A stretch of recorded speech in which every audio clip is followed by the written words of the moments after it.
Welcome to the Casual Chef's Kitchen. On tonight's menu, spicy and tangy beef vindaloo with long grain white rice.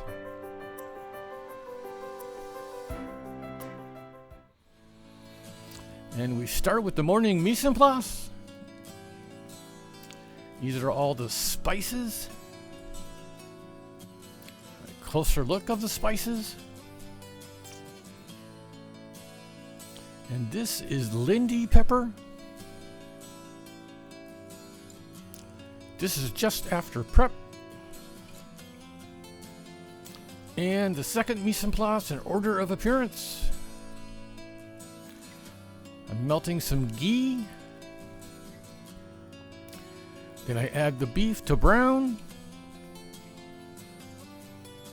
Then I pull the beef. Then I add the onions and saute.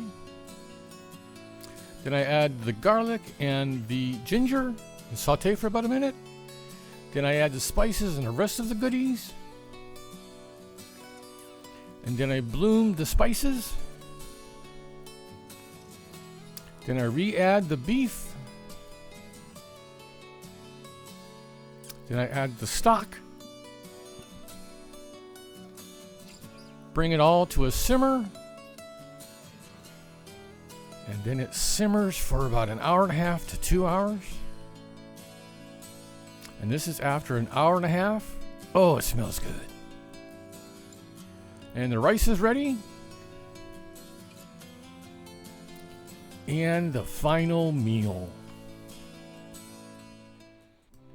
Thank you for joining me here in the Casual Chef's Kitchen. I hope you enjoyed the presentation. Have fun cooking.